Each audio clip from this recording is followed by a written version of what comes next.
हाँ हेलो, हम लोग चर्चा कर रहे थे केमिकल इक्विलिब्रियम या इक्विलिब्रियम इन केमिकल प्रोसेसेस। तो हम लोग ये कह रहे थे कि chemical reactions, those chemical reactions in which chemical reaction can take place from both directions, and when the rate of forward direction and rate of reverse reactions become equal, we say that equilibrium state has been achieved.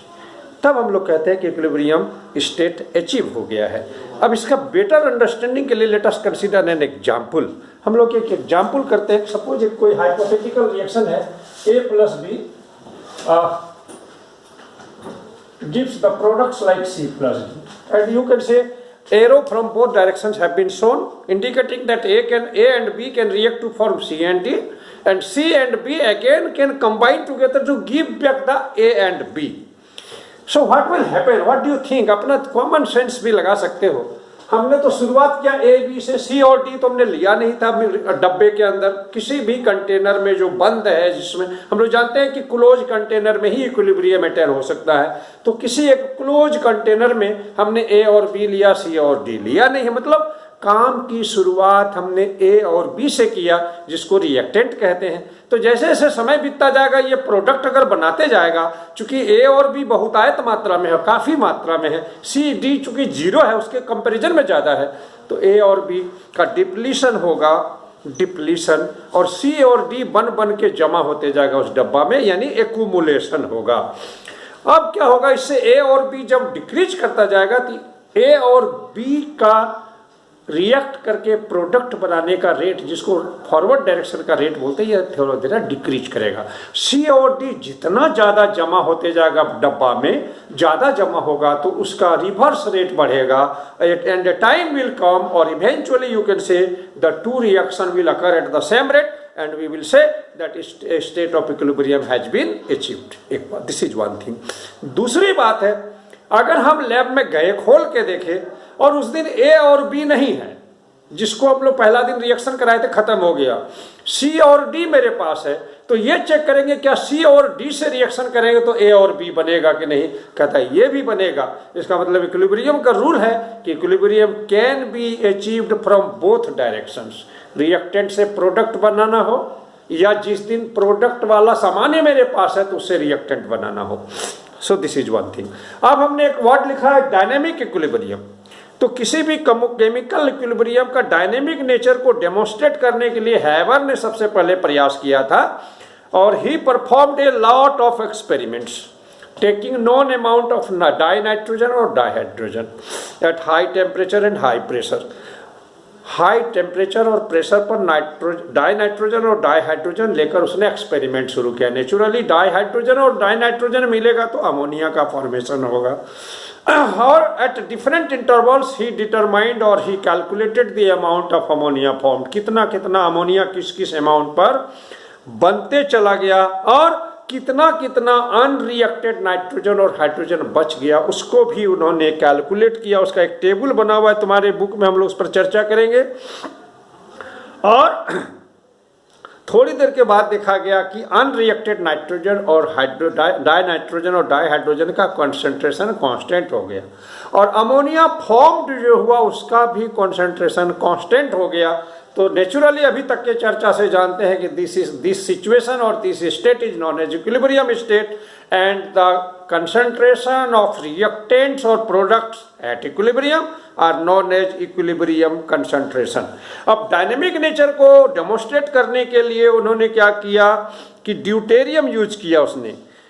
दूसरा experiment क्या किया, deuterium, same starting condition, nitrogen तो die nitrogen तो वही रह गया, hydrogen का एक आइसोटोप ड्यूटेरियम होता है, ड्यूटेरियम को लिया और उसी तरह का सिमिलर एक्सपेरिमेंट करने की कोशिश की। फिर से इक्विलिब्रियम अटेन हो गया, और फिर इस बार भी अमोनिया बना, बट अमोनिया का ड्यूटेरियम वाला फॉर्म बना, माने ND3, NH3 नहीं, ND3 बना, और इस प्रकार से फिर से N2, D2, ND3 का फॉर्मेशन हुआ एक दूसरे डब्बे में। सारी परिस्थितियां सेम, डब्बे का साइज बराबर, टेम्परेचर, प्रेशर सब एक जैसा। तो एक जगह अमोनिया बना के रखे, एक जगह ड्यूट्रेटेड फॉर्म ऑफ अमोनिया कह सकते हो बना, और उसके बाद थोड़ी देर के बाद क्या किए, दोनों को मिक्स कर दिया गया। चूंकि दोनों ने इक्विलिब्रियम मेंटेन कर लिया था, मतलब नाइट्रोजन और हाइड्रोजन को जितना अमोनिया बनाना था, जितना बच जाना था वो है एक डब्बा में, दूसरे डब्बा में नाइट्रोजन और ड्यूटेरियम को बनाकर ND3 बनाना था, वो भी बनाकर इक्विलिब्रियम मेंटेन कर लिया है। देखना है कि इक्विलिब्रियम मेंटेन करने के बाद भी कुछ एक्टिविटी बाकी है कि सारा एकदम हाथ पैर एकदम सिमट कर स्थिर हो गया है, स्टैटिक है। दोनों को मिला देने के बाद जब मिक्सचर को एनालाइज किया गया तो देखा गया अमोनिया की मात्रा तो उतनी है, ND3 की भी मात्रा उतनी ही है, बट स्क्रैम्बलिंग ऑफ हाइड्रोजन और deuterium has taken place. For example dinitrogen और डाइहाइड्रोजन गैस, अमोनिया बना। दूसरा एक्सपेरिमेंट हम लोगों ने किया था ना, डाइनाइट्रोजन गैस और ड्यूटेरियम गैस, और बना था ट्वाइस ND3 गैस। दोनों अलग अलग इक्विलिब्रियम था, दोनों के मिक्सचर को मिला दिए। थोड़ी देर के बाद हम देखते हैं मिक्सचर में HD है, इसका मतलब H2 के बदले या D2 के बदले अगर HD है, इसका मतलब एक हाइड्रोजन और एक ड्यूटेरियम मिलकर HD बना दिया। उसके बाद NDH2 है, NH2D है। क्या मतलब इसका मतलब ये हुआ कि नाइट्रोजन और हाइड्रोजन के एटम्स जो है स्क्रैम्बलिंग हुए। जैसे यहां पर एक D H के बदले आ गया, नहीं तो NH3 रहता। यहां पर क्या है, एक H के बदले D आ गया तो NH2D हो गया। नहीं, यहां तो एक ही हो गया, हालांकि N2H कह सकते हो, यानी दो ड्यूटेरियम आ गया तो N2H2 और ये बन गया। इस तरह से बनना ये बताता है कि इक्विलिब्रियम का नेचर डायनेमिक है।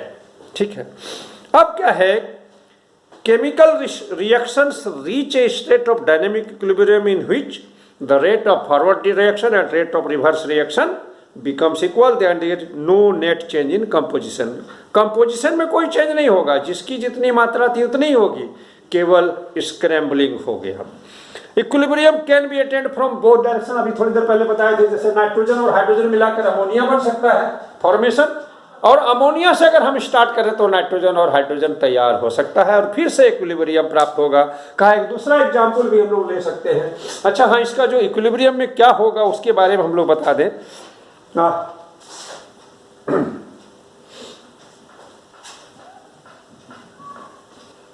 एक दूसरा हम लोग इक्विलिब्रियम ले कि मान लो H2 और I2 का रिएक्शन हो रहा है टू फॉर्म ट्वाइस HI। तो अगर इसको डायग्राम से दिखाना शुरू करें, अगर हम लोग डायग्राम से दिखाएं तो हम लोग देखेंगे क्या कि H2 और I2 का कंसंट्रेशन डिक्रीज होगा, एक समय कांस्टेंट हो जाएगा। यहां पर आके कांस्टेंट हो गया, यह है H2 एंड I2 का कंसंट्रेशन डिक्रीज होते गया। HI का कंसंट्रेशन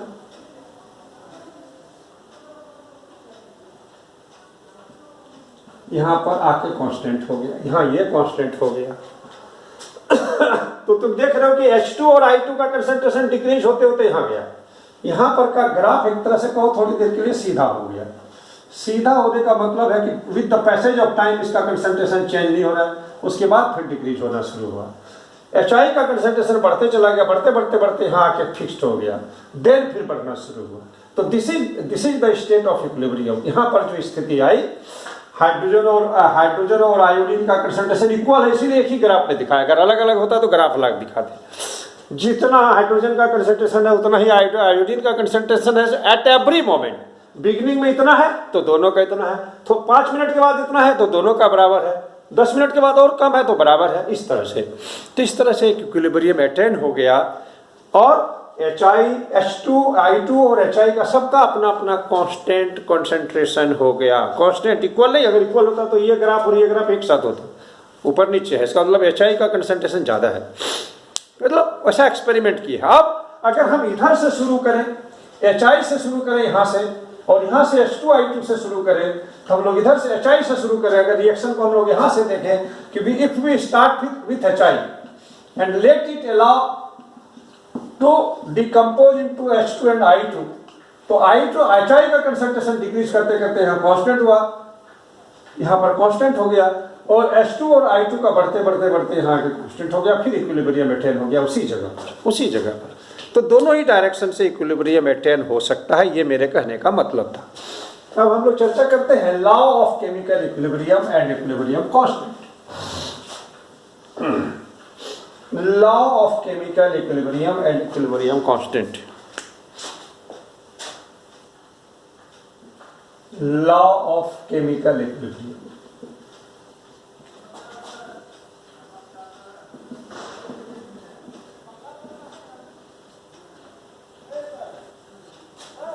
and equilibrium constant.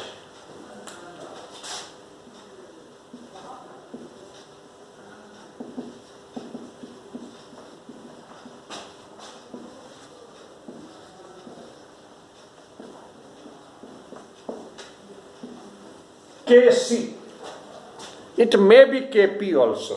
जहां Kc लिखे हैं वहां Kp भी होगा। ये C है if the reactants have been expressed or the concentration of reactant have been expressed in terms of molar concentration, और यदि गैसियस रिएक्टेंट होगा और उसका पार्शियल प्रेशर्स मेजर करने की बात आएगी तो Kp होगा। तो शॉर्ट में K लिखना चाहिए, उसका दो रूप होगा, Kc मोलर कंसंट्रेशन अगर लिए गए हों, और Kp यदि पार्शियल प्रेशर लिए गए हों, Kc एंड Kp। तो उस पर चर्चा हो गया। अब है क्या कि जब इक्विलिब्रियम अटेन कर लेता है कोई सिस्टम, उस समय after attaining equilibrium, not in the beginning, शुरू में नहीं कि जब हम एक्सपेरिमेंट शुरू किए उसी समय का कंसंट्रेशन, जब रिएक्शन होते होते होते आधा घंटा 40 मिनट 1 घंटा जब भी हो, इक्विलिब्रियम जब अटेन कर लिया हो, एकदम उसी समय का जो कंसंट्रेशन होता है रिएक्टेंट का और प्रोडक्ट का, उसको इक्विलिब्रियम कंसंट्रेशन कहते हैं। उस समय रिएक्टेंट जितना रिएक्ट करते करते जितना बच गया बैलेंस, और प्रोडक्ट बनते बनते जितना मैक्सिमम बनना था बन गया, उस मिक्सचर को कहा जाता है इक्विलिब्रियम मिक्सचर। अब यहाँ पर हमारे चर्चा का या कुछ सवाल का जवाब होगा कि इक्विलिब्रियम मिक्सचर का कंपोजिशन क्या है। कंपोजिशन माने कितना रिएक्टेंट बचा, कितना प्रोडक्ट बना, उसके बीच रिलेशन क्या है, रिएक्टेंट का कंसंट्रेशन और प्रोडक्ट के कंसंट्रेशन में what is the relationship. Now this is one thing. और दूसरी बात कैसे हम लोग इक्विलिब्रियम कंसंट्रेशन का पता कर सकते हैं कि इक्विलिब्रियम के समय किसका कंसंट्रेशन कितना है, from the knowledge of the initial concentration. शुरू में कितना रिएक्टेंट लिए थे, जब इक्विलिब्रियम स्थापित हो गया तो रिएक्टेंट का कंसंट्रेशन कितना रह गया, प्रोडक्ट का कंसंट्रेशन कितना बना।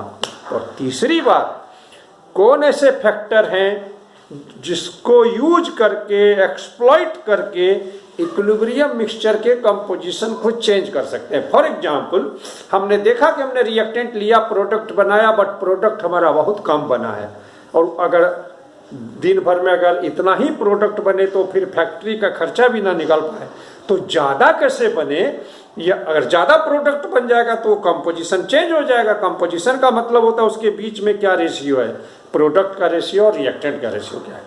तो अगर उस composition of the equilibrium mixture को चेंज करना चाहते हैं तो कौन सा फैक्टर काम आएगा हम लोग देखेंगे। टेम्परेचर काम आएगा, रिएक्टेंट का कंसंट्रेशन काम आएगा, प्रेशर जरूरत पड़ेगी तो कहीं कहीं प्रेशर काम आएगा, कहीं कैटलिस्ट डालना पड़ेगा, उस सब पर चर्चा करेंगे हम लोग। सारे सवाल का जवाब के लिए हम लोग फिर से एक बार एक रिवर्सिबल रिएक्शन पर चर्चा करते हैं। A+B forms C+D, A+B forms C+D, A+B forms C+D। बताने की जरूरत नहीं है, A और B रिएक्टेंट है और C और D प्रोडक्ट है। 1864 में नॉर्वेजियन केमिस्ट गुल्डबर्ग एंड वागे इन लोगों ने दिखाया कि इक्विलिब्रियम जब अटेन हो जाएगा, इक्विलिब्रियम जब after attaining the equilibrium, the concentration of C और कंसंट्रेशन ऑफ D का जो प्रोडक्ट है और divided by concentration of A and concentration of B का जो प्रोडक्ट है, दैट बिकम्स फिक्स्ड और constant. that becomes constant and this constant is known as equilibrium constant Kc and this expression on the right hand side is known as equilibrium constant expression या केवल equilibrium expression भी कहते हैं। इसी को law of mass action भी बोला जाता है। This is also known as law of mass action, law of mass action भी बोला जाता है, लॉ ऑफ मास एक्शन, क्योंकि शुरू में अर्ली डेज में मोलर कंसंट्रेशन को एक्टिव मास के नाम से भी जाना जाता था। अब कहता है इसको बेटर अंडरस्टैंडिंग के लिए इस एग्जाम्पल को गुल्डबर्ग और बार्गे ने 6 एक्सपेरिमेंट किया था। वो एक्सपेरिमेंट क्या थे जरा सा देखते हैं।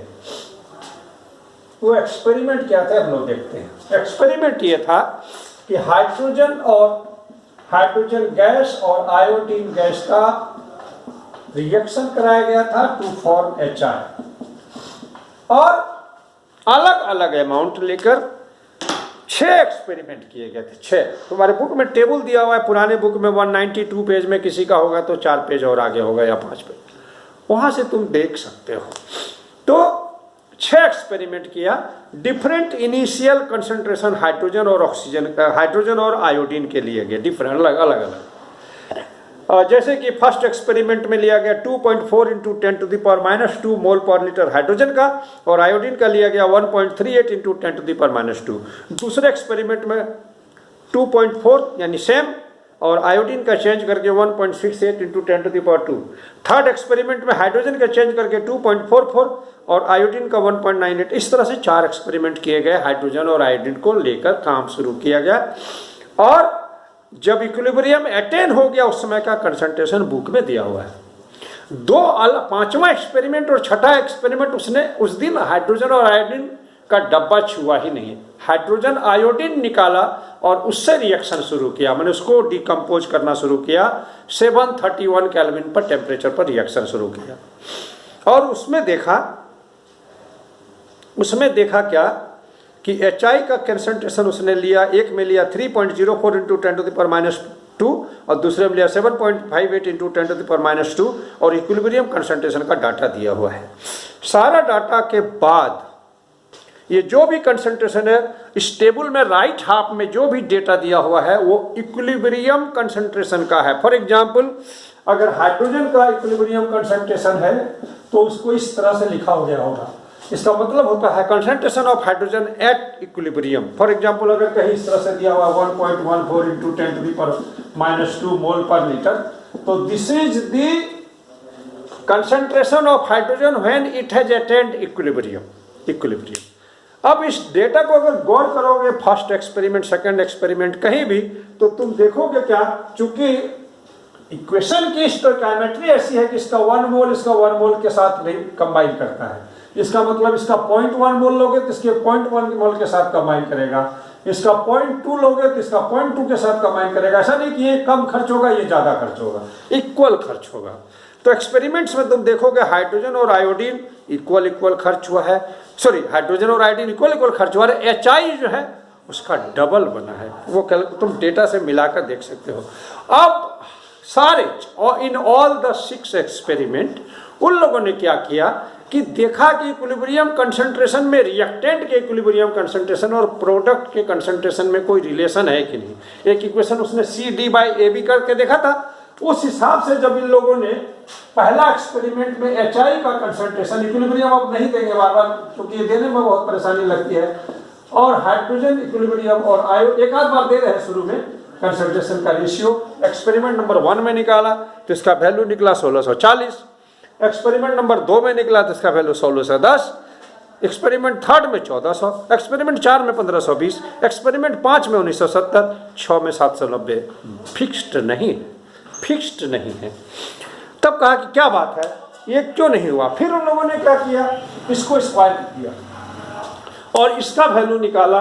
तो फर्स्ट एक्सपेरिमेंट में वैल्यू निकला 46.4, दूसरे में 47.6, 46.7, 46.9, 46.4 और 46.4।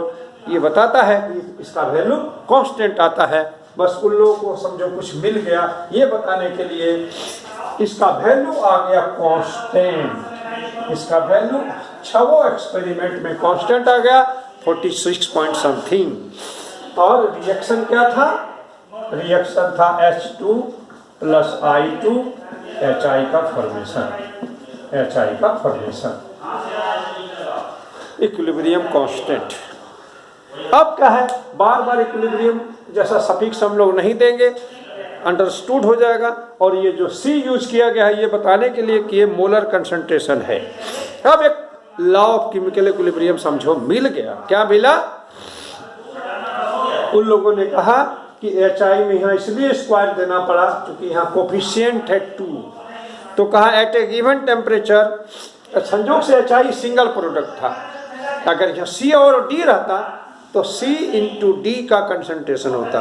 तो at a given temperature the product of concentration of products, अगर दो प्रोडक्ट होता तो product of products, concentration of product, product of concentration of product, concentration में भी मोलर कंसंट्रेशन जो स्क्वायर ब्रैकेट में लिखे जाते हैं, और मल्टीप्लाइड बाय, नहीं multiplied by, raised to the respective stoichiometric coefficient. जैसे ये स्टोइकोमेट्रिक कोफिशिएंट 2 है, यहाँ 2 पावर दे दिया, यहाँ 1 है तो नहीं दिया गया। Divided by product of concentration, molar concentration of reactants, raised to the stoichiometric coefficients in the balanced chemical equation, and this is known as law of chemical equilibrium। इसका मतलब ये हुआ कि अगर कोई इक्वेशन है A B B, प्रोडक्ट बनाता है C D D, तो इसका जो कांस्टेंट वैल्यू तभी आएगा, पहले तो प्रोडक्ट का product raised to the stoichiometric, raised to the power equal to their stoichiometric coefficient, divided by product of reactants, concentration of reactants, raised to the power equal to their stoichiometric coefficients, becomes constant, and this is known as law of chemical equilibrium। तो ये value होगा Kc का। Similarly ये तो ऐसे example हुआ, कुछ daily life का रियल एग्जाम्पल अगर हम लोग लें, रियल एग्जाम्पल हम लोग ले, जैसे कि एक रिएक्शन है 4 moles of ammonia gas reacts with 5 mole of oxygen gas to form 4 moles of NO gas and 6 moles of water। इस रिएक्शन का अगर हम लोग Kc लिखना चाहें तो concentration of NO raised to the power 4 into concentration of H2O raised to the power 6 divided by concentration of ammonia raised to the power 4 and concentration of water raised to the power 5 होगा। तो इसका value हो जाएगा constant. ठीक है ना। अब हम लोग देखें कि इक्विलिब्रियम कांस्टेंट के और क्या क्या कैरेक्टरिस्टिक्स है, या किसी इक्वेशन का इक्विलिब्रियम कांस्टेंट किसी उसी से रिलेटेड इक्वेशन के कांस्टेंट से कैसे रिलेटेड है। फॉर एग्जांपल, जब हमने लिखा कि H2 और I2 का कंसंट्रेशन, H2 और I2 का कंसंट्रेशन, H2 और I2 से जो ट्वाइस HI बना, इसका Kc का जो वैल्यू है HI का concentration square divided by H2 concentration और I2 कंसंट्रेशन के बराबर हुआ। इतना हुआ। इस इक्वेशन को हम 1 माने। एक दूसरा इक्वेशन हम लोग लेते हैं जिसमें कि इस रिएक्शन को ही उलट दिया, जो प्रोडक्ट था वो उसका रिएक्टेंट उस दिन हमने दूसरे दिन बना लिया, और हमने हाइड्रोजन और आयोडीन का फॉर्मेशन करवाया। तो इसका इक्विलिब्रियम कांस्टेंट K' कितना होगा? तो कैलकुलेशन कहता है कि हाइड्रोजन का कंसंट्रेशन I2 का कंसंट्रेशन और डिवाइडेड बाय HI के कंसंट्रेशन का स्क्वायर होगा। जिसको थोड़ी बहुत भी मैथमेटिक्स का नॉलेज है, इसको यदि कोई सॉल्व किया और बाय द वे 100 आंसर आया, इसको सॉल्व करेगा तो 1/100 ही आएगा, यानी उलट जाएगा, रिवर्स हो जाएगा। यानी K' का वैल्यू होगा 1/Kc। तो निष्कर्ष क्या निकला कि यदि किसी रिएक्शन को ही रिवर्स कर दिया जाए, उलट दिया जाए, तो जो न्यू इक्वेशन तैयार होगा, न्यू इक्वेशन, उसका जो इक्विलिब्रियम कांस्टेंट K' होगा, that will be the inverse of the previous constant. पहले वाले कांस्टेंट का इनवर्स। इनवर्स का हमने ऊपर से नीचे, उसको कहते हैं इनवर्स। 4 का इनवर्स 1/4 होता है, और रिवर्स का मैंने दाहिने का चीज बाएं, बाएं का चीज दाहिने, उसको कहते हैं रिवर्स। तो रिवर्स और इनवर्स में जरा सा अंतर है। इसी तरह से इस इक्वेशन को अगर हाफ से गुना करें, फॉर एग्जाम्पल अभी इसका वैल्यू केसी है, अब इसको अगर हम हाफ से गुना कर दें, हाफ H2 हाफ I2, तो नेचुरल यहां HI होगा। इसका वैल्यू निकला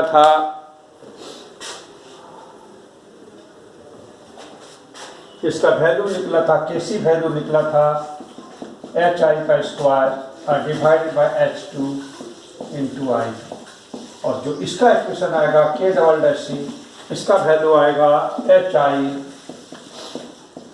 और H2 के कंसंट्रेशन पर पावर हाफ, I2 के कंसंट्रेशन पर पावर हाफ।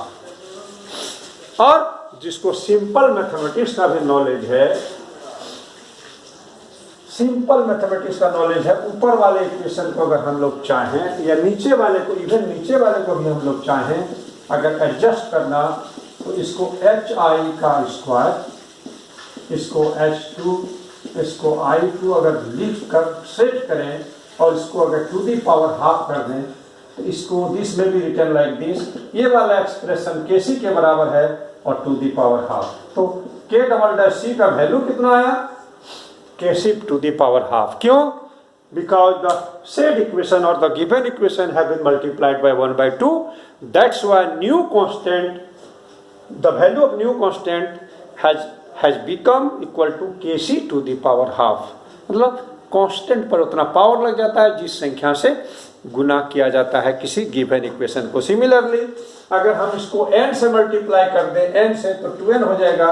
तो जो नया कांस्टेंट तैयार होगा KC या K�CC या कुछ भी सिंबल दे दो, KC�CC कर दो, जिसका वैल्यू हो जाएगा KC raise to the power n, KC raise to the power. चलो इतना ही चर्चा करते हैं। अब अगले दिन हम लोग होमोलोगस और होमोलोगस इक्विलिब्रियम और होमोजीनियस और हेट्रोजीनियस इक्विलिब्रियम पर चर्चा करेंगे। Thank you.